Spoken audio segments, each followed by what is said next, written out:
Roger, copy.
of accelerating sustained human presence on the surface of the moon.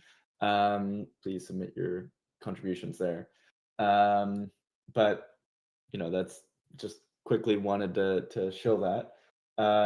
Let's go to the proposal. So there's two constitution amendments, so MDP 179 and 180. So I'll go through this one first. So read the title for you guys. So it's amendment for the executive lead election process, limits to the executive leads, and then also disambiguation. So we're coming up on a new election cycle, and we thought that we would try to answer some of the questions that we had on the election process, and make sure that we're being concrete about the rules of the election, and it was also an opportunity to just polish things up. So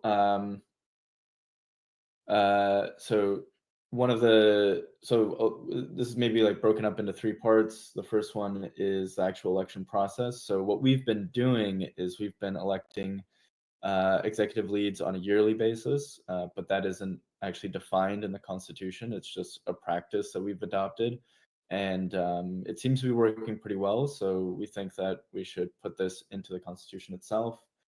The second bullet point is allowing for a none option. So if the candidates that show up that year, none of them really necessarily look like they should be executive leads, then the DAO should have the option of saying, I think we don't need a new executive lead this cycle. The third bullet point is essentially answering the question, what happens if an executive lead steps down? And in that case, we would hold a special election. So a new lead could step up to fulfill the rest of that term. And I'll actually go into the exact language. This is just kind of a quick summary. Then we also added limits to executive lead powers. So one of them is only serving a 2-term limit. We didn't have term limits before.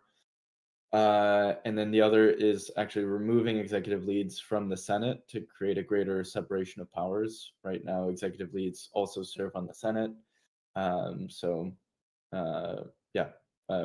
There's a little bit extra decentralization by removing them from the Senate. And then the third major part of this too is adding, we actually borrowed this idea from the Swiss constitution.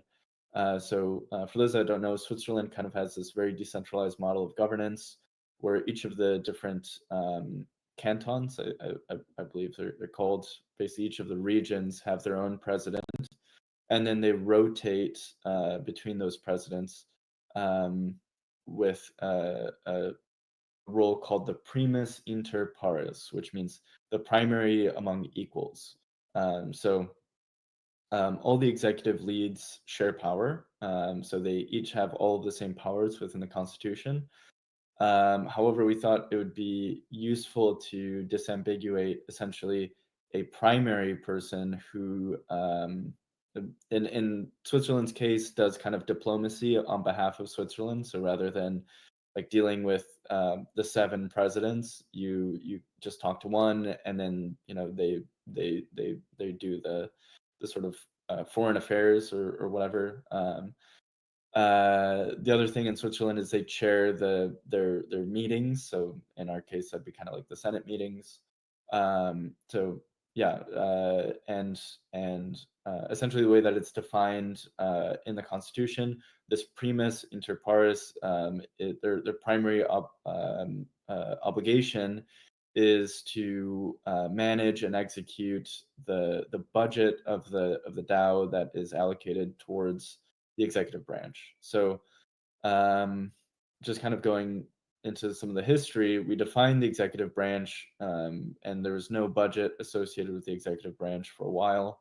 then we added the idea of, okay, maybe the executive branch should have a working budget to make progress on some of the core objectives of the DAO.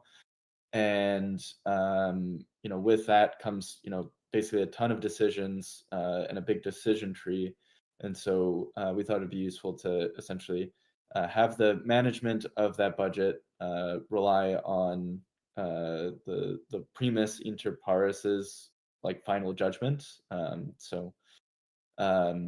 Yeah, that's the idea. And the position is agreed upon between the leads. And if there is no agreement or no consensus between the leads, then the member house, which is the DAO, will vote on this primus inter pares. There's a link to the actual diff. So this is via our GitHub.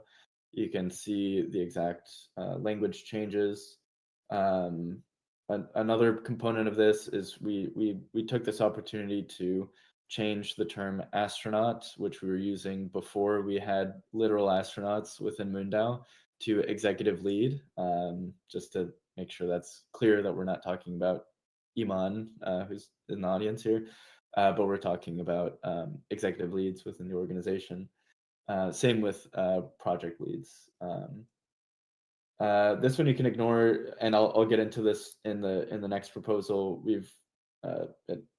I'll get into this. We've basically just removed the requirement of needing a certain amount of voting power in order to submit a proposal. Now anyone can submit a proposal, but I'll get into that in a second. There's cleanup of some language. We had like a repeat previous quarter from the prior quarter, so we just took the opportunity to fix some grammatical errors. Yeah, this is the exact language about the election process. So yeah, defining a regular election for an executive lead on a yearly basis, and then including the none option. And if none wins, the seat will remain vacant. If a seat becomes vacant before the completion of a term, a special election may be held within 60 days of the vacancy, with the winner serving the remainder of the term they're replacing. So that's the exact language. Term limits, so that they serve a maximum 3-year term.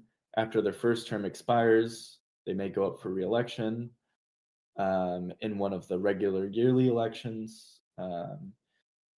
And yeah, that they can only serve a maximum of 2 of those terms.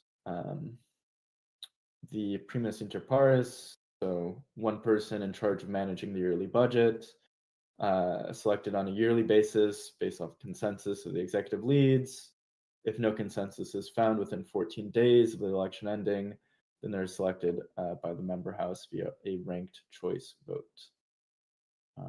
So, sorry, some of this is a little boring, but I just want to make sure that, this is all clear to everyone. Let's see, what else? Yeah, changing executive leads, being clear that signers also have this none option if multiple are given in an election for signers.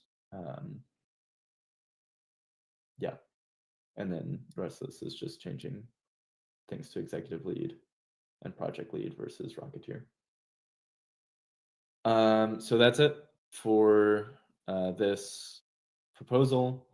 Happy to answer any questions. And if you can throw them in the chat, and if there are none, then I'll move on to the second proposal, which is a little easier. The second one's a little shorter.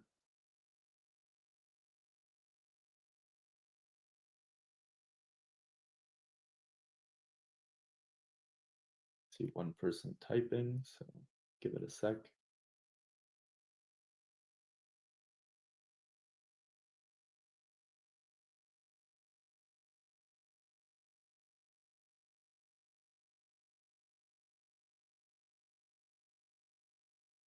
Okay, all right. The question is not about the proposal, but we'll answer that when we get to open floor later. All right, so I'll go to the second proposal, which is within the Constitution, we kind of we define this minimum requirement for amount of voting power in order to submit a proposal and serve on the Treasury. We think that this isn't really necessary. It just adds another hurdle in order to participate in governance. And yeah, we think it's fine to just open it up to anyone who is a member of the DAO. So anyone can submit a proposal to the Senate if they're a member of the DAO. And the other change is yeah, that signers aren't required to have 250 BMUNI. And then also we remove the step of having a proposal sit in ideation for a week. This was maybe aspirational, but in practice, a lot of proposals don't actually sit in ideation for a week, and then we still discuss them and they still move forward. So we just think that we should match what we're actually doing. So oftentimes a proposal will just be presented to the Senate like we're doing now and not go through ideation. So we got rid of that step. And yeah, that's it for this Constitution change. This one's a lot simpler. Again, if there are any questions, happy to answer. Feel free to throw it in the ground control channel. And if not, I will, yeah, I don't have anything more, and we can vote on this within the Senate. Cool. Thank you, Pablo. I just shared a link here direct to the first one, MDP 179, the first round of edits that is in this proposal. I can grab the second one here. Well, it's just in the proposal channel, but yeah, any senators, please do give the thumbs up if there are no constitutional issues or questions about this going forward. Can give it a thumbs up to go forward for a 14-day vote, I guess it would be in this case. So we need to make sure it would go for it is 14 days, yeah. I believe so. Yeah, so it'll be up for an extra long vote just to make sure everyone has a chance to review some of these more substantive changes to our processes. But yeah, it doesn't look like we have any other questions coming through. I think we're with Pablo on this, obviously, in terms of these sort of proposals and idea things back and forth. I think it's all pretty straightforward changes and for the best in terms of some things that we're doing and just putting that into more clear language going forward and just improving our clarity around some of these things. So cool. Grab the other link for the senators.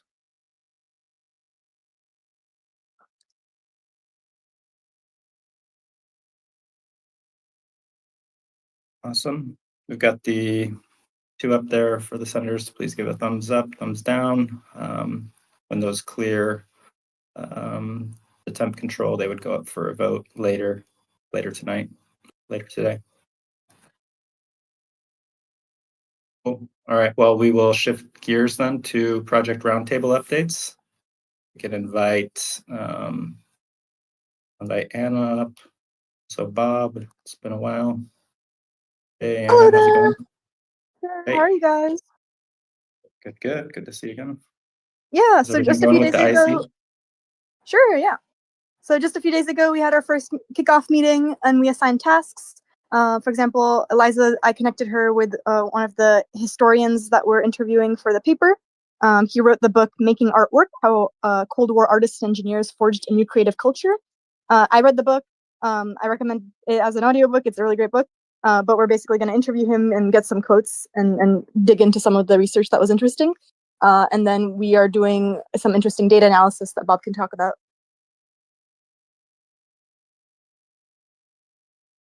You're putting me on the spot to talk about The other project, yeah. So we're doing some fun data analysis.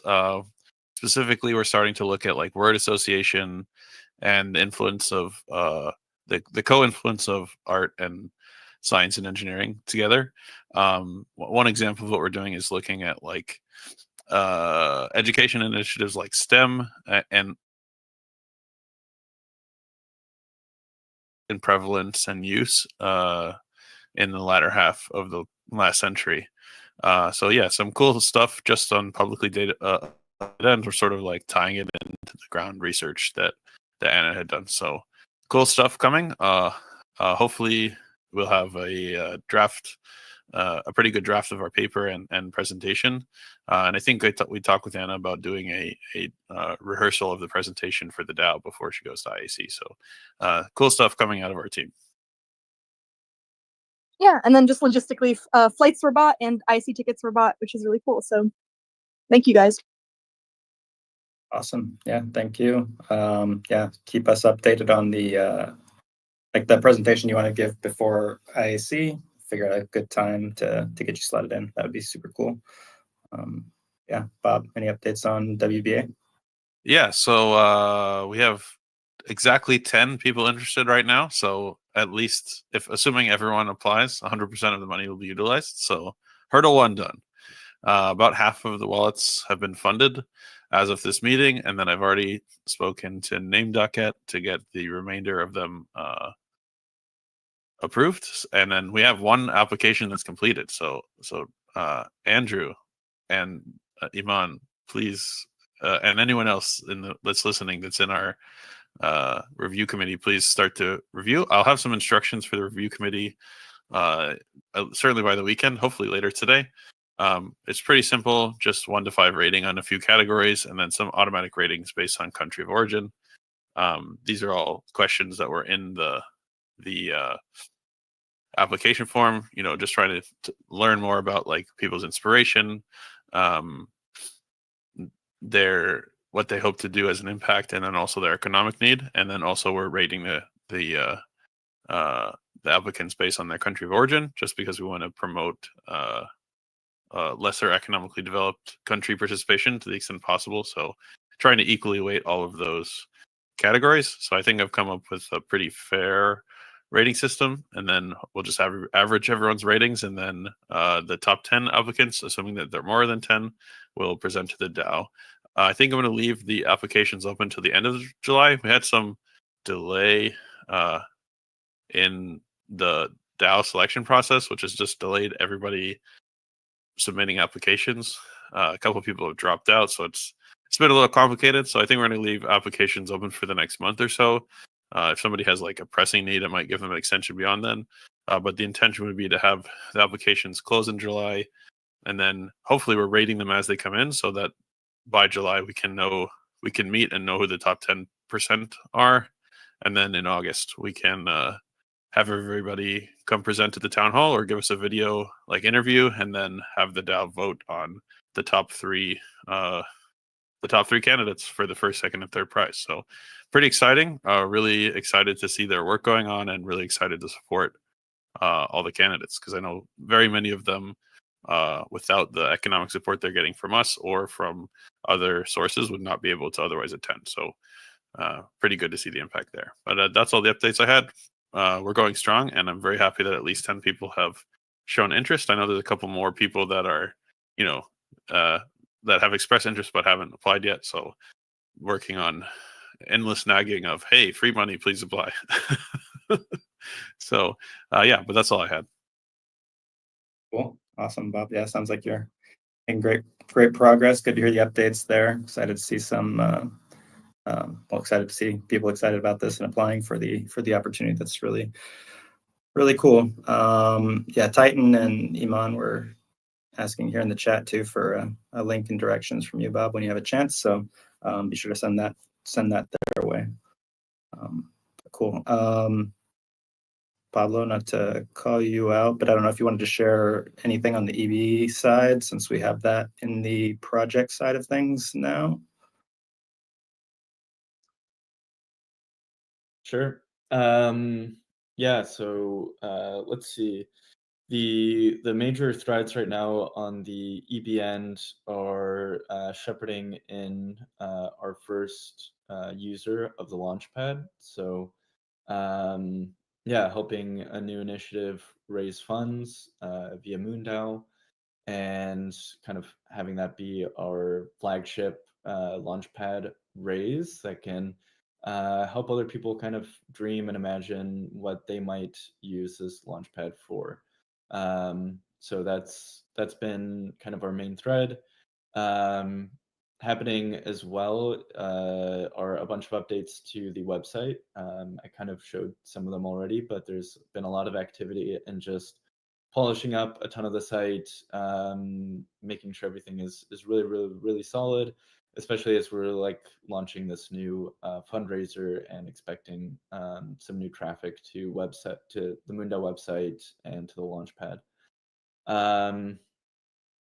Yeah, those are kind of some of the main threads. We're gearing up for the end of the quarter, so like Ryan and Mitchie have mentioned, just make sure that you submit your contributions, that projects submit their final reports.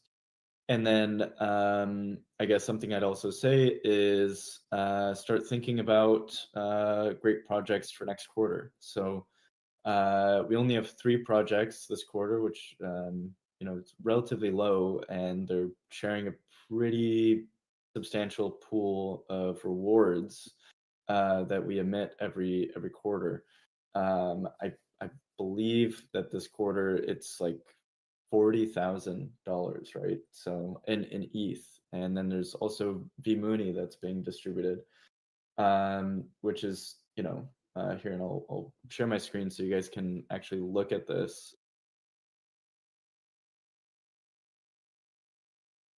Sorry about that. I clicked the wrong button.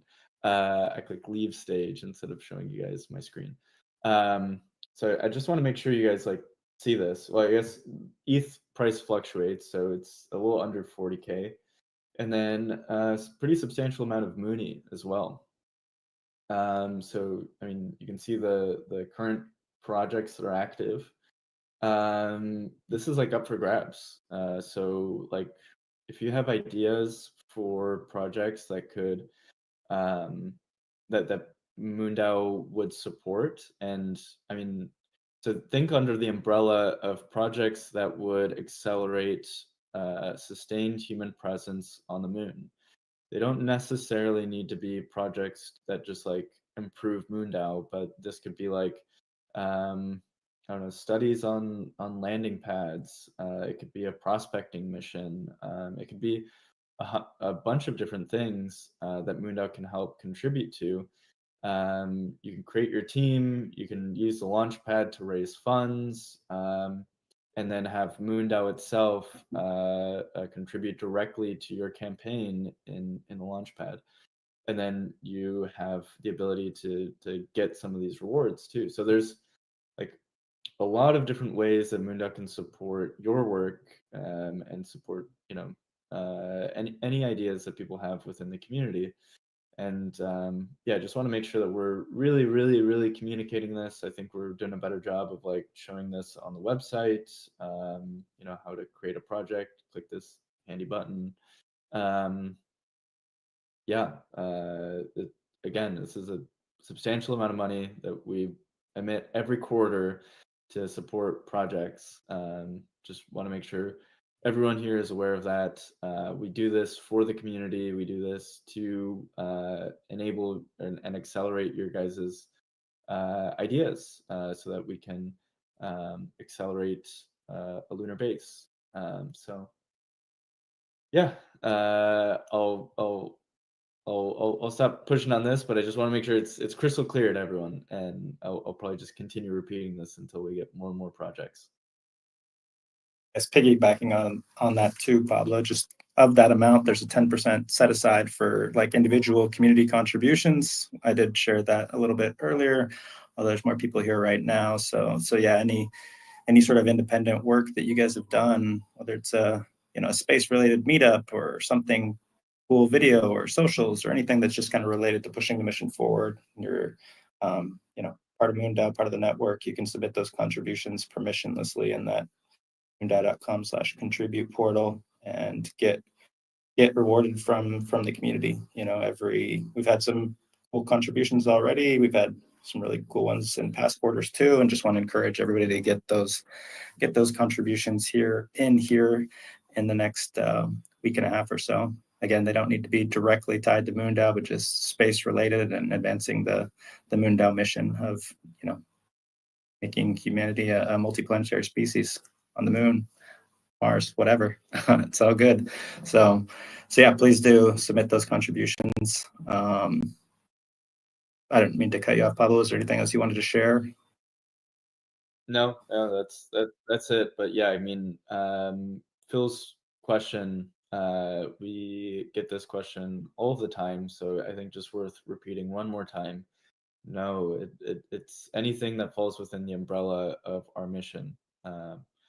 And yeah, our mission is to accelerate the development of a self-sustaining, self-governing settlement on the moon to act as a launch point for humanity to go into the stars. So yeah, there's a lot you can do under that umbrella that helps move our mission forward. Totally. Cool. Well, I guess that's it for project roundtable updates. We're moving through quick. We do have some time here if people want to hop up for an open floor, or they have anything they want to share, anything they're working on. Yeah. Hey, Anara. Hey, how's it going, Ryan? Good. How are you? Not bad. Thanks for having me on. So yeah, I wanted to talk about Project Starreach. So, you know, I grew up in foster care, and one of the big things I champion in the space industry is getting foster kids into the industry. And I've been building this idea for Project Starreach for a while through Multiplanetary Society, but also with Game Day Universe, who I'm working with in Detroit, and really just across the industry. The idea is to build initiatives and pathways for foster kids to get into the space industry, but also into Space Force, the entertainment industry, manufacturing. There's 400,000 kids in care every year, 20,000 age out, and from 18 to 25, the majority of them either end up in the streets, in prison, on drugs. You know, the numbers are insane. And we know this. We know that generation by generation, the statistics don't lie. The longer you're in care, the more likely you are to fail. So the idea is to intercept these kids at like age 11, 12, 13, and give them opportunities. So scholarships, maker spaces, branded gear like laptops, cell phones, mentorships, bringing them to conventions and conferences, allowing them to speak on stage, showing them behind the scenes. Also, there's a program called CASA, which is Court Appointed Special Advocate. And these are usually people with more time on their hands, or they're either independently wealthy or they're retired, and they'll mentor foster kids on the weekends. So I want to incorporate an idea of cosmic CASAs, where those mentors are astronauts and engineers and people in the industry that can show them the possibilities. But it's not just about, look how great things can be. It's inspire them and then create real long-lasting pathways.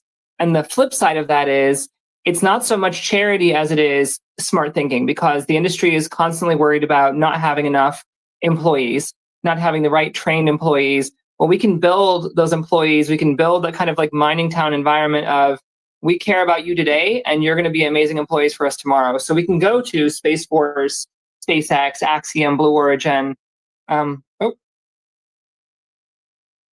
we can say, like, what does your best employee look like walking in the door day one?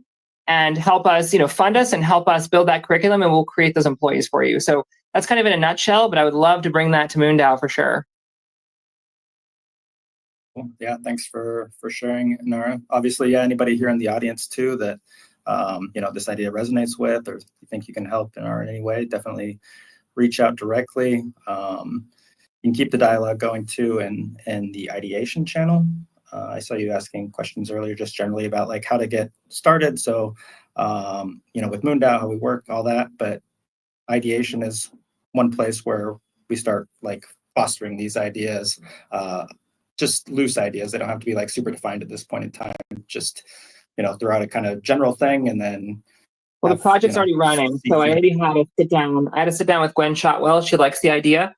She said, bring it in a structured way, and she wants to look at it for a second time. I've been pitching it around the industry. People really like it. So there's people already jumping on board, and we already have buy-in, and the city of Detroit through Game Day Universe. So it's already got a start, but I would love to partner with MoonDAO on it. Okay, yeah, it's still like ideation would be the way to like, start those conversations, I guess, in an async way, so we can figure out what might be a good way to collaborate or not. Yeah, sounds good. Sounds good. Thanks. Thank you.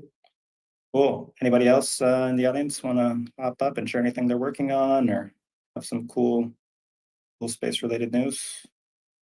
I just shared here in the ground control chat too a little recap image from last quarter's top community contributors, so you can see the folks who kind of got the biggest rewards from that reward pool in terms of their ETH rewards and their vMooney voting power rewards too. So those are just the top 3 amongst, I think there was, I don't know, a dozen or so people that received rewards in this, perhaps more than a dozen, but yeah.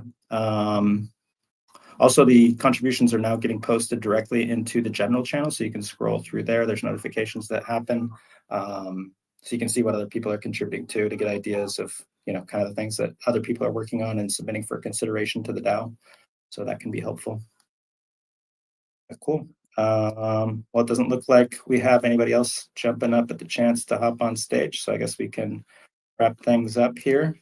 Thanks everyone for joining us this week. And we'll see you next week, Thursday, same time, same place. It'll be the 3rd of July. So just before the long weekend for the folks in the US. But yeah, look forward to seeing you all next week, same time, same place. Have a good weekend, everybody. Bye-bye.